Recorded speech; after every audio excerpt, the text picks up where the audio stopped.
जय मसीह की। प्रियो, आज हम ऐसी महत्वपूर्ण बात के बारे में जानने वाले हैं जिसने सारे विश्व के लिए मसीह के निकट जाने का रास्ता खोल दिया। हम सब जो अन्य जाति से प्रभु को ग्रहण कर चुके हैं या जो भविष्य में करने वाले हैं, उनके लिए यह बात सोचने का विषय है कि कैसे एक साधारण सी महिला के विश्वास ने सभी अन्य जातियों के लिए विश्वास का मार्ग खोल दिया। आज की कहानी आपके मन को बहुत शांति देने वाली है तथा मन का किस तरह परमेश्वर से संबंध है, यह भी हम जानने पाएंगे। तो चलिए जानते हैं प्रभु यीशु मसीह के एक और चमत्कार की सच्ची गवाही के बारे में। बात उस समय की है जब यरूशलेम से कुछ सदूकी और शास्त्री यीशु के पास आकर कहने लगे कि तेरे चेले पूर्वजों की परंपरा को क्यों नहीं मानते हैं? यह लोग तो बिना हाथ धोए रोटी खा रहे हैं। यीशु ने उनसे कहा, तुम भी तो परंपराओं के कारण परमेश्वर की आज्ञाओं को टाल देते हो। तुम भी तो अपने माता पिता का आदर नहीं करते। यीशु मसीह यहाँ उन लोगों से कह रहे थे कि परंपराओं के पालन में हम इतना व्यस्त हो गए हैं कि जो परमेश्वर की आज्ञाएं हैं, जो उसका वचन है, जिसे उसने अपने नाम से भी ज़्यादा महत्व दिया है, उसे ही हम भूल जाते हैं। हम परंपराओं को निभा कर दिखाते हैं कि हम मसीही हैं, लेकिन अपने जीवन में उन वचनों का पालन नहीं करते। हम चर्च जाते हैं, बाइबल पढ़ते हैं, उपवास भी करते हैं, लेकिन हमारा मन साफ नहीं होता। हम बैर, ईर्ष्या जैसी बुराई अपने मन से दूर नहीं कर पाते हैं। जैसा कि वचन कहता है, ये लोग होंठों से तो मेरा आदर करते हैं, पर उनका मन मुझसे दूर रहता है। यीशु ने उन शास्त्रियों को पास बुलाकर समझाया कि जो मुंह से अंदर जाता है वह मनुष्य को अशुद्ध नहीं करता, वरन जो मुंह से निकलता है वही मनुष्य को अशुद्ध करता है। यह बातें शास्त्रियों के समझ में नहीं आई और वे वहां से चले गए। लेकिन यीशु के चेलों ने उनसे कहा, हमें यह बात समझा दे। यीशु ने उनसे कहा, तुम भी अब तक नासमझ हो? तुम्हें भी यह बात समझ नहीं आती कि जो कुछ भी हम मुंह से खाते हैं वह पेट में से जाता है और मलमूत्र के माध्यम से बाहर आ जाता है, फिर वह शरीर को कैसे अशुद्ध कर सकता है? बल्कि जो कुछ तुम मुंह से निकालते हो, जैसे गंदी बातें, निंदा, षड्यंत्र, बुराई, बुरी चालें, झगड़ा, क्रोध की बातें, यह सब मन से निकलती है और यही तो है जो मन को अशुद्ध करती है और मनुष्य को भी। परंतु हाथ धोए बिना भोजन कर लेने से मनुष्य अशुद्ध नहीं हो जाता। यहाँ यीशु बिना हाथ धोए खाना खाने के पक्ष में बात नहीं कर रहे थे, परंतु परंपराओं के पालन के पीछे छुपे अंधविश्वास के बारे में बात कर रहे थे। यीशु मसीह वहां से निकलकर सूर और सैदा नाम की एक जगह होती थी, उस ओर चले गए। उस प्रदेश में एक कनानी स्त्री रहा करती थी जो सदूफिनी की जाति की थी और मसीह की खोज में थी। उसकी बेटी को उन दिनों दुष्टात्मा बहुत सताया करता था।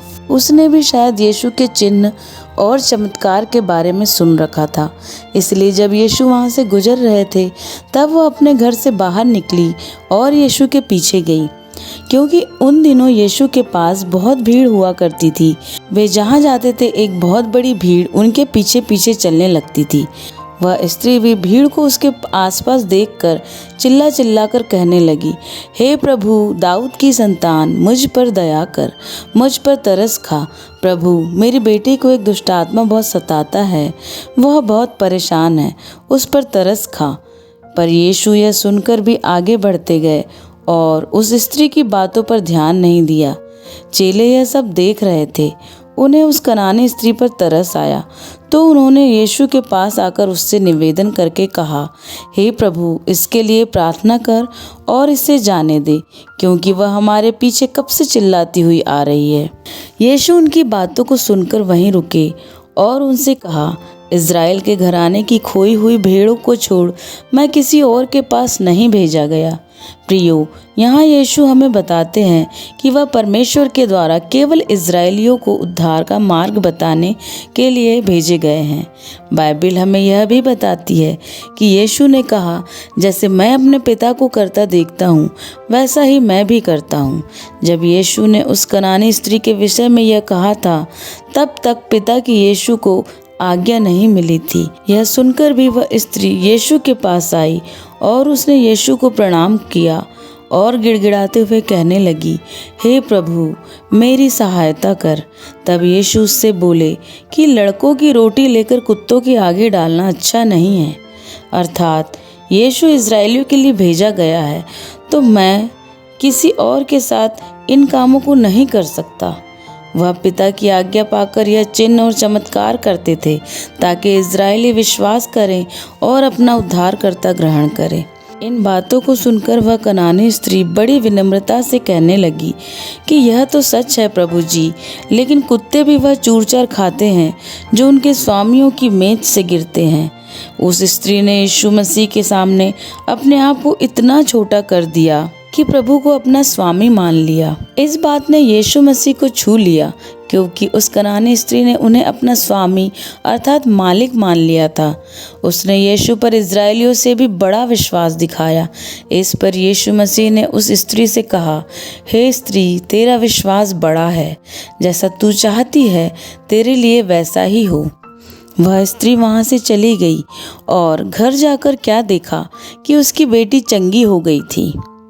जैसा कि वचन कहता है कि उस पर विश्वास करने वाले कभी नाश नहीं होते। यह पहली बार था जब यीशु ने किसी अन्य जाति की प्रार्थना सुनी एवं इज़राइलियों के अलावा भी अन्य जातियों के विश्वास को ग्रहण किया। शायद यही माध्यम था कि परमेश्वर ने अन्य जातियों के उद्धार के लिए रास्ता खोल दिया और हम सब उसे हे अब्बा, हे पिता कहकर पुकार सकते हैं। और बाइबल बताती है कि परमेश्वर ने सारे संसार के लिए ही अपने इकलौते पुत्र को दे दिया। और बाइबल के प्रेरितों के काम में हम पढ़ते हैं कि पतरस को जब अन्य जाति में प्रचार करने का दर्शन मिलता है, तब वह कहता है कि अब मुझे निश्चय हुआ कि परमेश्वर किसी का पक्ष नहीं करता, वरन हर जाति में जो उससे डरता और धर्म के काम करता है वह उसे भाता है। यीशु उस स्त्री के पास से आगे बढ़े और गलील की झील के पास गए और पहाड़ पर चढ़कर बैठ गए। और वहाँ और भी भीड़ आने लगी, और क्या लंगड़े, क्या गूंगे और अन्य बहुतों को लोग उनके पास लेकर आए, और यीशु ने उन सबों को चंगा किया। और लोगों ने देखा कि लंगड़े चलते हैं, गूंगे बोलते हैं, तो इज़राइल के परमेश्वर की बढ़ाई करने लगे। महान परमेश्वर का धन्यवाद हो एवं सारी महिमा उसे ही मिले।